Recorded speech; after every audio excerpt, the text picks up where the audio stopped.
Janet, Try It Like It Created, and today we're going to be working with some distressed spray, or I guess I should say resist spray, and we're going to DIY it. And I've seen someone else do it, and if I can find the video I will link to her. But what I have is a bottle here, half filled with water, and the reason I put the water in the bottle first is I wanted to make sure that the spray worked and misted, because once you make something and put it in your bottle and then find out your sprayer doesn't work, it's, you know, it can be painful. So I checked it, it works. And then the next thing I'm going to do is I am going to take some diamond glaze and I'm going to fill the bottle the rest of the way. So it's a kind of a half and half. That little bubble at the top there. So half and half mixture here.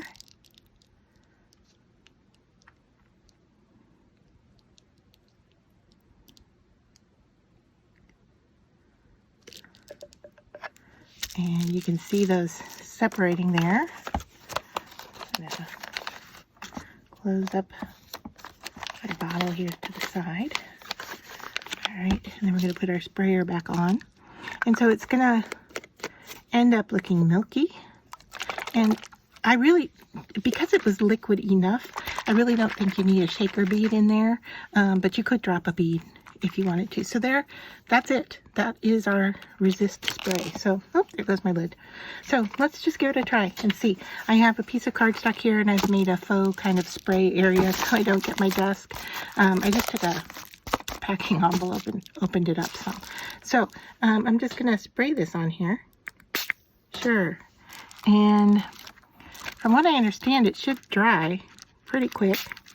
So I've sprayed, and I'm just going to take a little sprayer here. I know it's wet because the paper is curving, but I'm just going to add a few drops on here. And the other thing I thought is, like, could you draw with it? That might work as well. So I'm going to bring in my heat tool here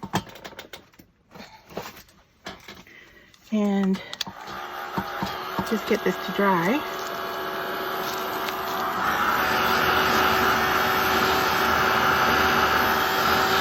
You can see the paper curling.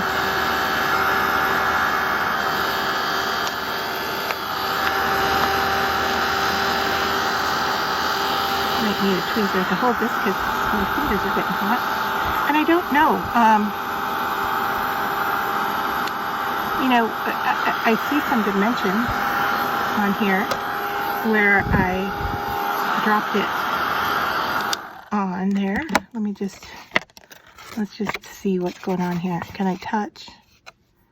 And are these areas dry? The bigger one wasn't, but these smaller ones are definitely have texture. Okay, sorry, I'm off camera. I'm just so interested in trying this. Can you see? I mean, can you see that there's something on that paper? I don't know. But, so this bigger blob that was right here, you see that? Wasn't quite dry. I smeared it. But the others are dry, and they have dimension to them. So I'm just going to take some distressed mica spray here. And if you're interested, this is antique bronze. And I'm just going to give it a shake. Make sure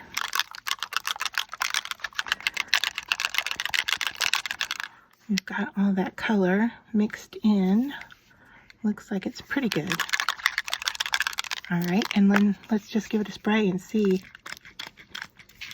Oh, okay.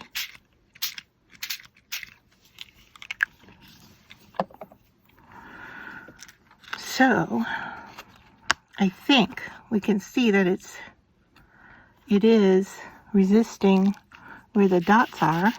If I smear this out, can I see? I don't see. I'm not seeing the fine mist, I don't think. Let's just put a little bit more on here, and I can move it around with my finger even and see what we've got going on here. All right, so the areas that I dropped it in place, it definitely is resisting. So if I wipe off, all right, I can see that that's resisting. Let me think, what else do I have that could work here? All right, I'm going to take a dye ink pad and just smear over this and see what are we going to get with this.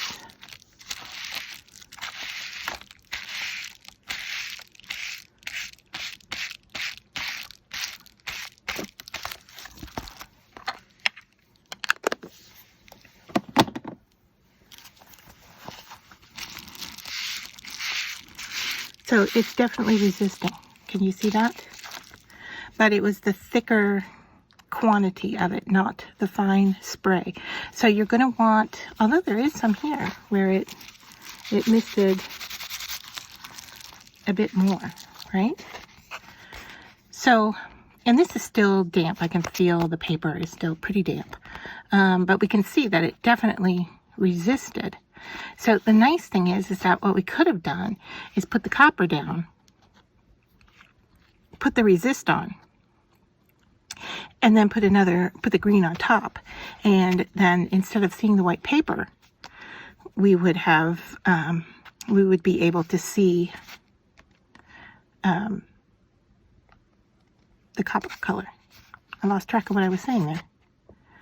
But this thin part here, where I kind of smeared it from that drop, it is resisting.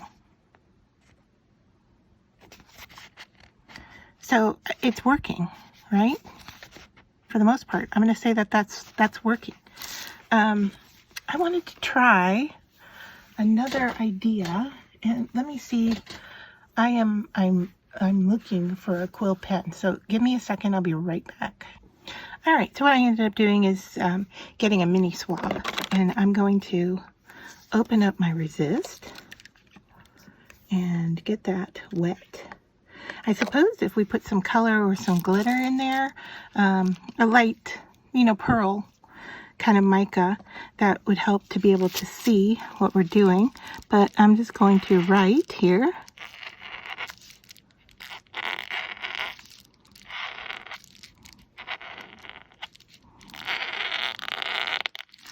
Okay, so I have written hello with the liquid, and I'm going to bring in my heat tool, although it's almost dry. I can see it's almost dry. But I'm going to hit it with the heat tool just to be sure.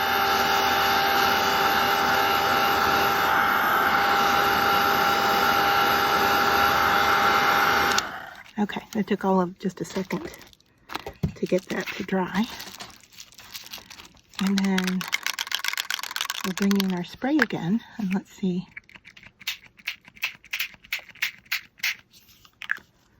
Okay, kind of see it underneath there.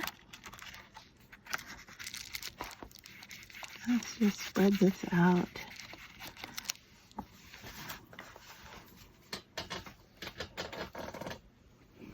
And if I hit it with the heat tool,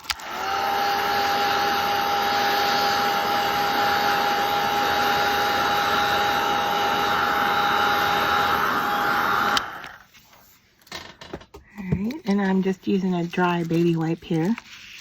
I'm going to wipe over that. And it, for the most part, can you see? It did. It resisted. So you can make your own resist ink. You could spray it. You could paint it. I imagine you could probably stamp with it. And I can, my paper's still kind of wet, but I can tell that it's there. If I bring in a wet baby wipe, this is just one thing I haven't tried, is